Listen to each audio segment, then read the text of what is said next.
이 일은 아하수에로 왕 때에 있었던 일이니 아하수에로는 인도로부터 구스까지 127지방을 다스리는 왕이라.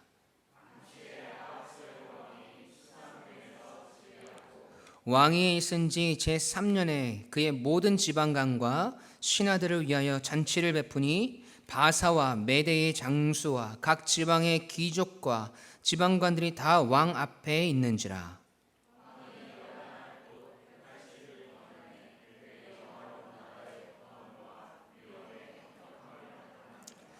이날이 지남에 왕이 또 도성 수산에 있는 귀천간의 백성을 위하여 왕궁 후원뜰에서 7일 동안 잔치를 베풀세.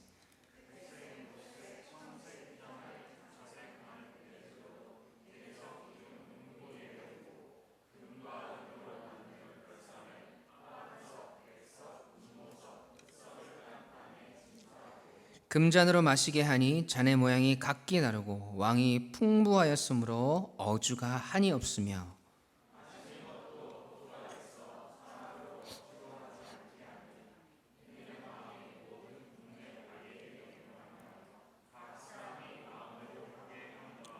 왕후 와스디도 아하수에로 왕궁에서 여인들을 위하여 잔치를 베푸니라.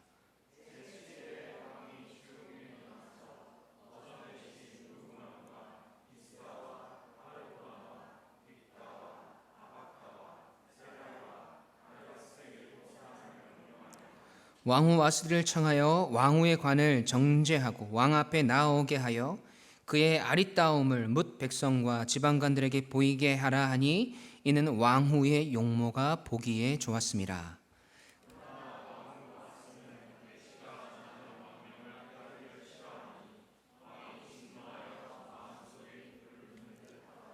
아멘. 살아계신 하나님의 말씀입니다. 우리는 그동안 믿음으로 사는 성도의 모습을 히브리서 11장을 통해서 계속해서 묵상했습니다. 그리고 이제부터는 하나님으로 사는 인생 시리즈 에스더의 말씀을 통해서 그 은혜를 함께 묵상해 보려고 합니다. 하나님으로 사는 인생과 하나님 없이 사는 인생의 차이를 말씀을 통해서 확인하고 오늘 우리의 삶과 신앙이 계속해서 하나님으로 사는 인생으로 변하고 쓰임받는 인생이 되길 간절히 소원합니다. 아멘. 여러분 할리우드 영화 중에 300이라는 영화를 보셨습니까? 안 보셨습니까? 보셨죠? 네, 그리스와 페르시아의 이 전쟁을 그리고 있는 실화를 바탕으로 한 영화인데 이 강대국 이 페르시아와 맞서 싸운 그리스 스파르타의 이 300명의 용사들에 대한 이야기입니다. 저도 참 감명 깊게 보았던 기억이 납니다. 그 영화에 보면 이 페르시아의 왕이 아주 강력하고 화려하게 등장을 하죠. 그 왕의 이름이 크세르크세스입니다. 크세르크세스. 물론 이 영화이기 때문에 조금 이 과장되고 역사적으로 좀 다른 관점에서 해석한 부분들도 있지만 그 영화에서 보면 페르시아는 어마어마한 대군을 이끌고 그리스와의 전쟁이 났습니다. 그 위엄과 군사력이 정말 혀를 내두를 정도였습니다. 그리고 그 위엄을 자랑이라도 하듯이 페르시아 왕인 이 크세르크세스는 거대한 가마를 타고 그리스군 앞에 나타나면서 뭐라고 이야기하느냐? 나는 관대하다. 그러니 나의 앞에 무릎을 꿇어라 라고 말하면서 아주 유명한 대사를 남겼었죠. 이 크세르크세스는 이 헬라식 표기고요. 이를 히브리식으로 표기를 하면 아하수에로입니다. 그러니까 우리가 보았던 영화 300에 나오는 아하수에로 왕은 오늘 우리가 읽은 에스더서의 아하수에로 왕입니다. 그 시대에 가장 강력했던 나라, 우리가 알고 있는 페르시아, 성경적 용어로는 바사라고 표현되어 있습니다. 그 왕이 아하수에로였다라는 거죠. 이 에스더서는 그 아하수에로 왕이 즉위한 지 3년이 되던 해의 이야기부터 시작이 됩니다. 역사적인 배경을 아시나요? 그 역사적인 배경을 조금 이스라엘의 중점으로 간략하게 살펴보면 이렇습니다. 이스라엘이 통일 왕국을 이루었죠. 그래서 사울, 다윗, 솔로몬 이 세 왕이 120년간 이스라엘을 다스렸습니다. 그리고 그 다음 왕 때에 나라가 북이스라엘과 남유다로 나뉘어지죠. 그리고 그들의 제약으로 인해서 북이스라엘은 아수르에게 완전히 멸망을 당하고, 그리고 남유다는 바벨론에게 함락이 됩니다. 그 후로 남유다 사람들은 바벨론의 포로로 끌려가게 되죠. 그리고 그 후에 세계 강대국의 판도가 완전히 바뀌었어요. 최강국이었던 바벨론이 바사라는 나라, 지금의 페르시아에게 완전히 함락되고 말아요. 그래서 바벨론의 포로로 끌려갔던 이스라엘 백성들은 자연스럽게 페르시아로, 바사로 끌려가서 포로 생활을 계속하게 되었다라는 말이죠. 그렇게 70년쯤 포로 생활을 하고 있을 때 하나님께서 페르시아의 고레스 왕의 마음을 감동시키셔서 이스라엘 백성들을 자기 나라로 돌아갈 수 있도록 그렇게 정책을 펼칩니다. 그래서 그 덕분에 BC 537년경부터 1차와 2차에 걸쳐서 원하는 사람들은 다 조국 이스라엘로 돌아갈 수 있는 기쁨을 누렸는데, 오늘 에스더의 시대적 상황은 1차로 이스라엘 백성들이 총독 스룹바벨에 의해서 귀환을 하고 난 후에 50년 정도가 흐르고 2차 귀환이 있어지기 직전에, 그러니까 1차 귀환 때 조국으로 귀환하지 않고 바사에, 페르시아에 남아있던 이스라엘 사람들에 대한 이야기라는 것이죠. 그 중에서 이 페르시아의 수도인 수산에 있는 그 왕의 궁 안에서 있었던 이야기가 바로 이 에스더서입니다. 그런데 좀 독특한 점이 있습니다. 이 에스더서의 시작이 페르시아의 왕인 아하수에로의 이야기로부터 시작하고 있다는 것이죠. 에스더서 1장 1절 말씀, 이 일은 아하수에로 왕 때에 있었던 일이니 아하수에로는 인도로부터 구스까지 127지방을 다스리는 왕이라. 그리고 또 독특한 것은 그 왕이 베푼 잔치에 대한 내용들을 아주 자세하게 기록하고 있습니다. 초반부터 아주 그냥 잔치 이야기가 풍년이에요. 3절 말씀, 왕위에 있은 지 제3년에 그의 모든 지방당과 신하들을 위하여 잔치를 베푸니 바사와 메대의 장수와 각 지방의 귀족과 지방관들이 다 왕 앞에 있는지라. 5절 말씀, 이날이 지남에 왕이 또 수산에 있는 귀천간의 백성을 위하여 왕궁 후원뜰에서 7일 동안 잔치를 베풀세. 9절 말씀, 왕후 와스디도 아하수에로 왕궁에서 여인들을 위하여 잔치를 베푸니라. 왜 에스더서는 이런 이야기로 시작을 하고 있을까요?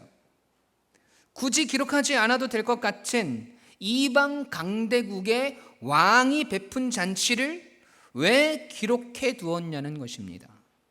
그 이유는 영화로워 보이고 휘황찬란해 보이는 잔치이지만 그곳에 하나님 없이 살아가는 사람들의 모습과 그 결말을 우리에게 보여주기 위해서입니다.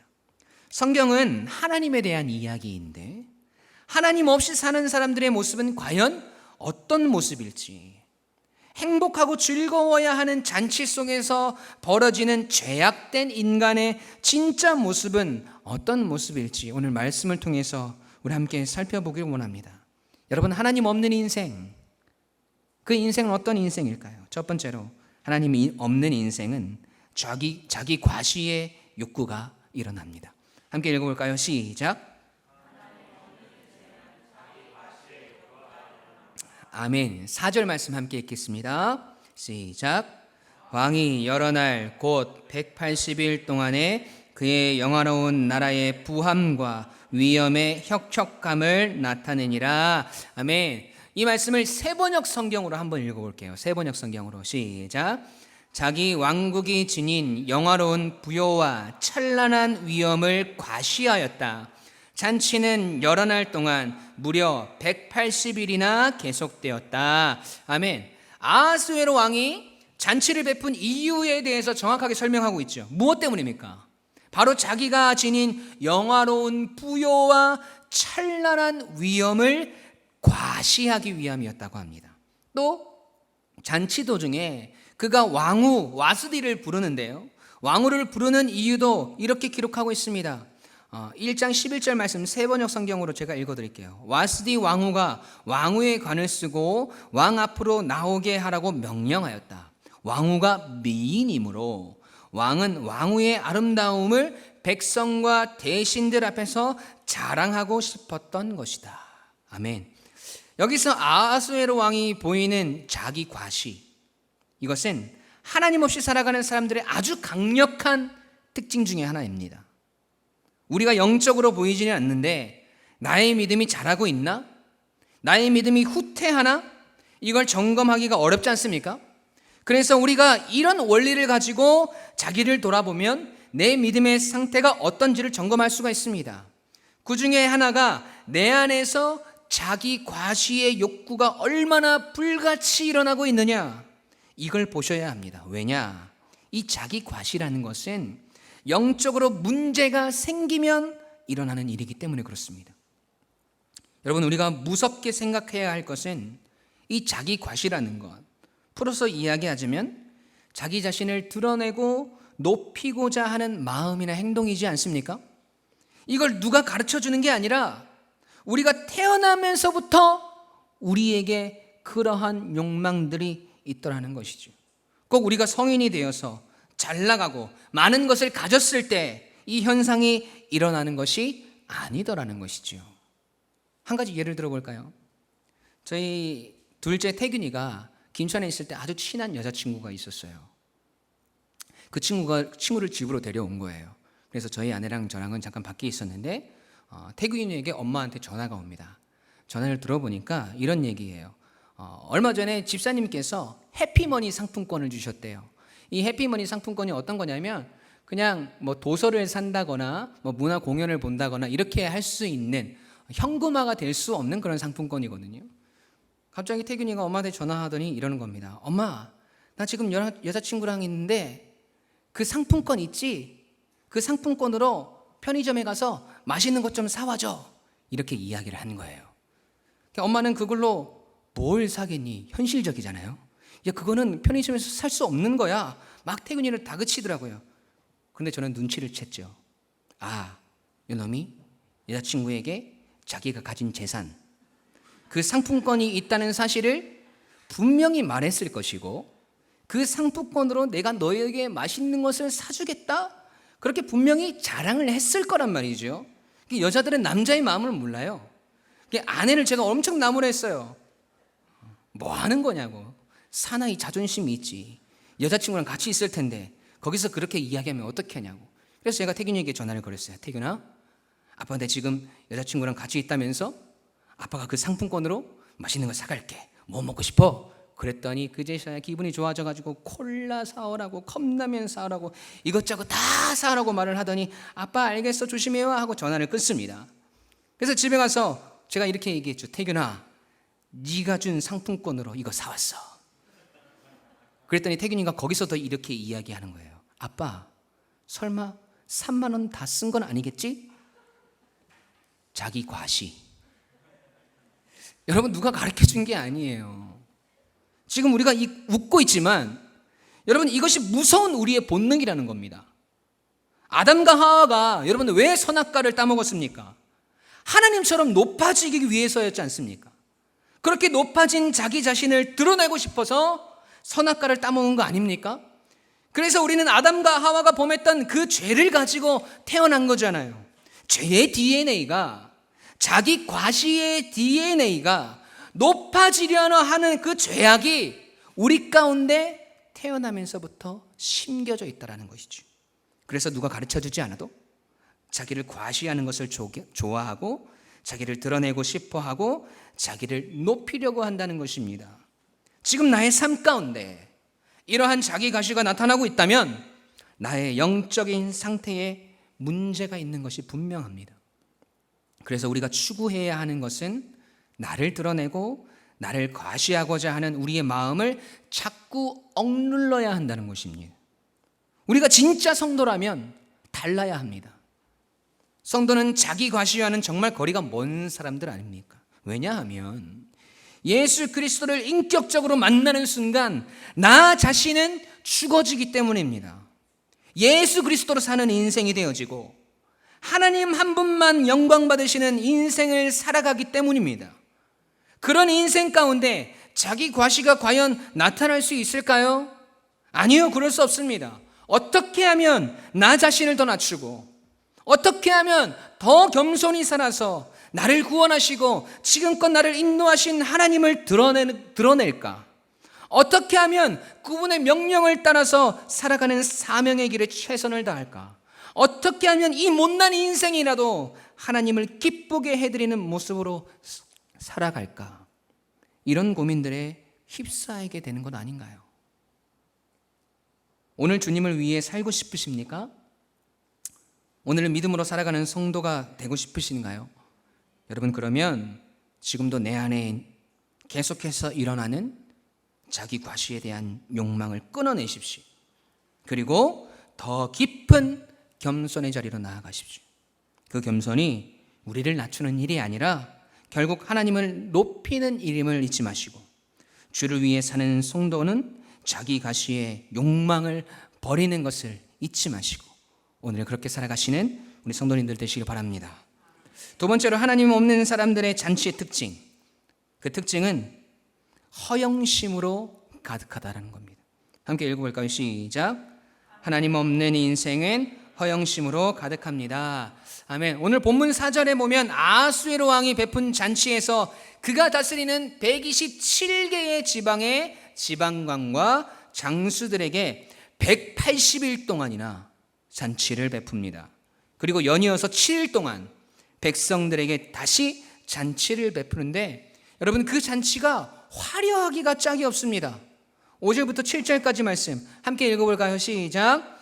이날이 지남에 왕이 또 도성 수산에 있는 귀천간의 백성을 위하여 왕궁 후원뜰에서 7일 동안 잔치를 베풀세 백색, 녹색, 청색 휘장을 자색 가는 배줄로 대리석 기둥 은고리에 메고 금과 은으로 만든 걸상을 화반석, 백석, 운모석, 흑석을 깐 땅에 진설하고 금잔으로 마시게 하니 잔의 모양이 각기 다르고 왕이 풍부하였으므로 어주가 한이 없으며. 아멘.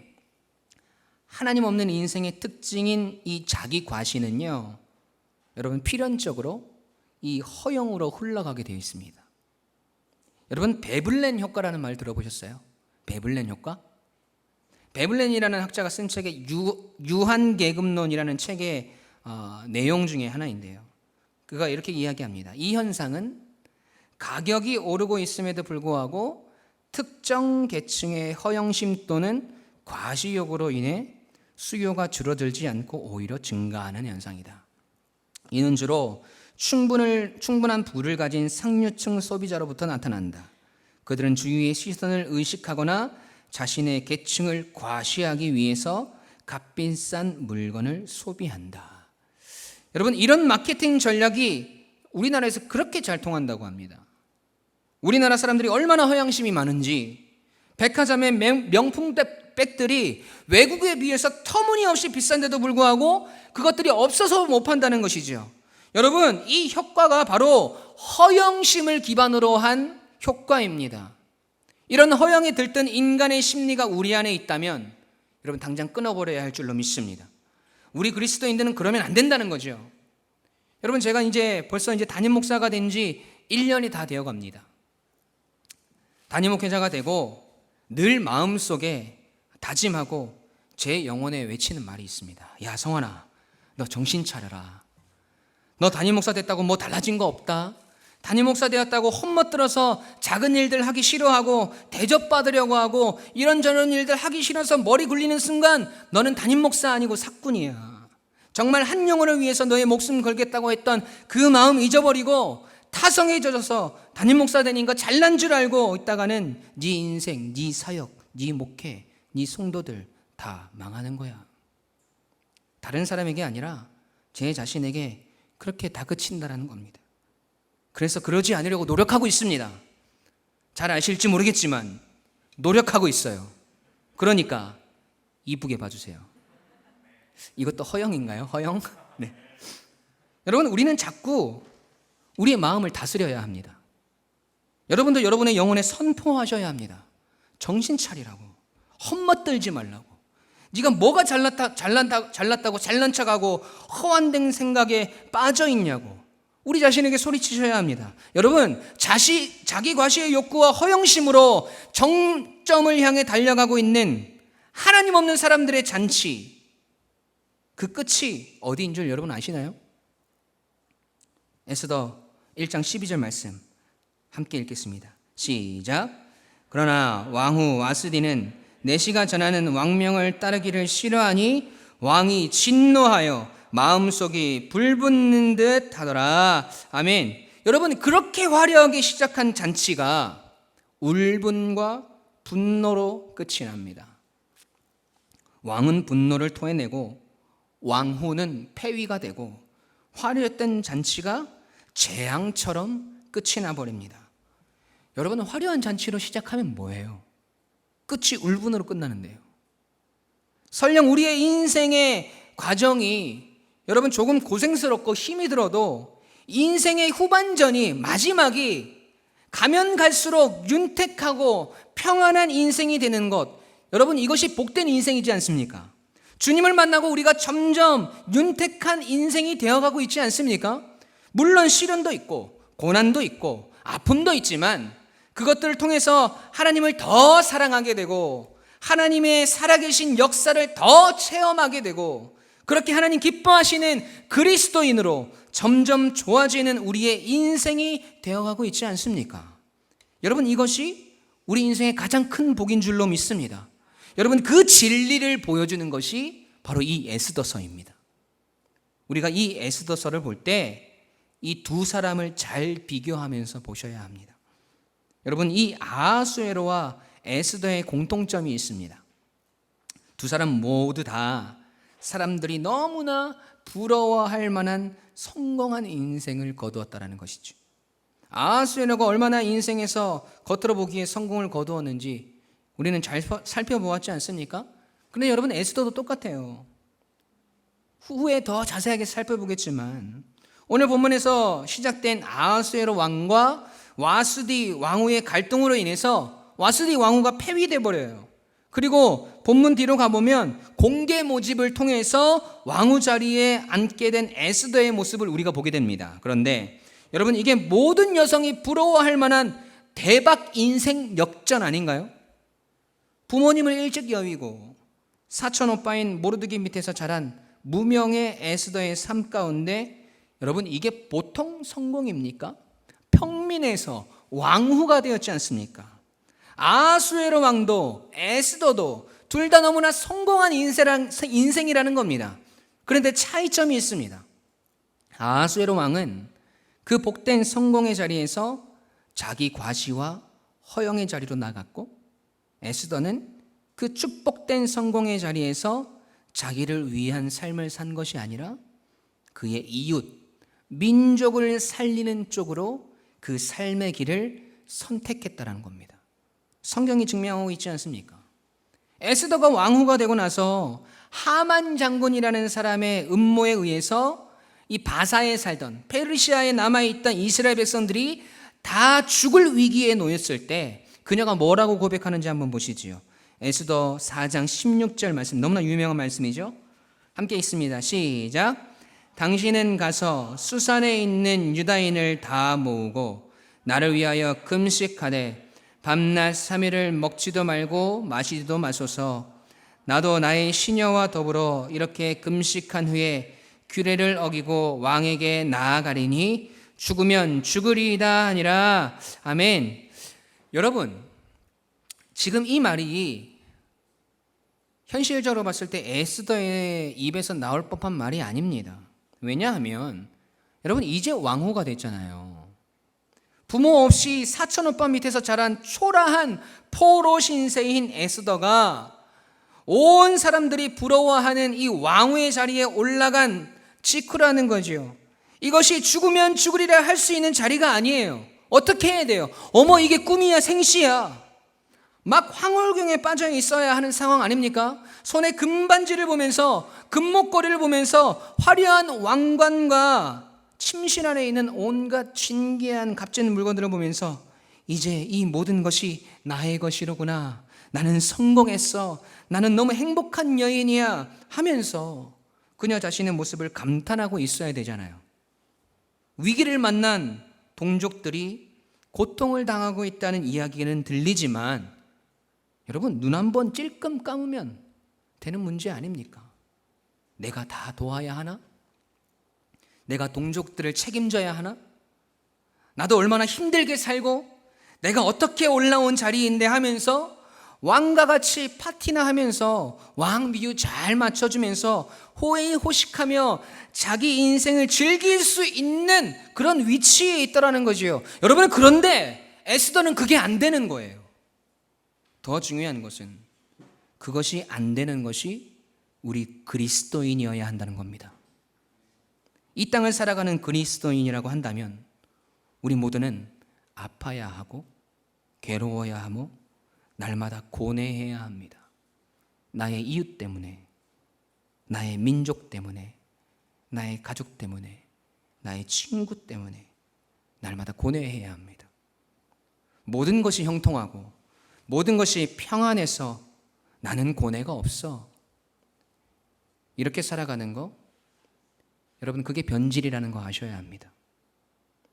고뇌 속에서, 아픔의 거리들 속에서, 상처의 소굴에서 살아가고 있지만 그 속에서 하나님 주시는 평안을 발견하고 그 평안을 우리의 입으로 선포하는 것이 진짜 하나님을 경험하는 성도 아닌가요? 여러분, 그 고뇌가 없는 것이 타락입니다. 예수님께서 뭐라고 말씀하십니까? 노아의 때에 사람들이 먹고 마시고 장가가고 하는 것이 변질이었다고 이야기하십니다. 그게 뭐가 변질이에요? 먹고 마시고 장가가는데 그게 뭐가 잘못됐나요? 여러분, 온통 아하수에로 왕처럼 먹고 마시고 내가 하고 싶은 대로 사는 거, 아무런 신앙적인 고민과 고뇌 없이 나의 삶의 풍요와 문제 없음에 젖어서 사는 거, 여러분, 그게 변질이라는 겁니다. 내가 형통합니까? 내가 평안합니까? 그럼 어떤 고뇌가 우리 가운데 흘러나와야 되나요? 그 형통함을 주신 하나님을 위해서 내가 어떻게 살아가고 어떻게 헌신할 것인가? 그 평안함이 나의 담장을 넘어서 어떻게 나의 이웃들에게 그 평안을 전할 것인가? 나는 너무나 평안한데 저기 평안하지 못하고 힘들어하는 나의 동료들, 나의 이웃들, 집사님, 성도님들, 청년들, 학생들, 우리 아이들, 그들을 바라보셔야 한다는 것입니다. 여러분은 어떤 길을 걸어가고 계시나요? 아하수에로의 길입니까? 아니면 에스더의 길입니까? 여러분, 결국 아하수에로 왕은 그리스와의 전쟁에서 패배하고 암살을 당합니다.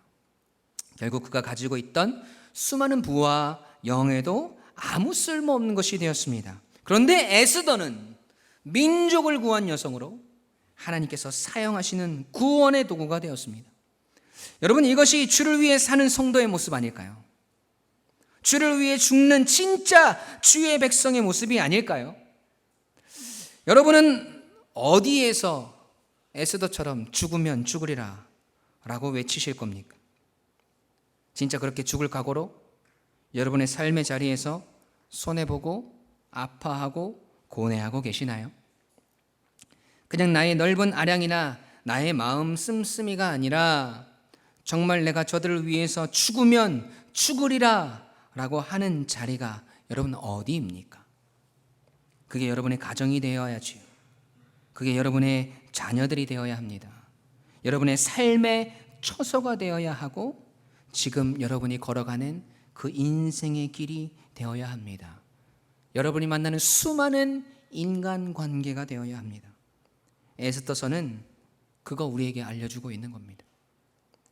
여러분, 우리가 죽어지지 않으면, 우리가 죽을 각오하지 않으면 여러분 그 사람들 다 죽는다고 생각하셔야 합니다.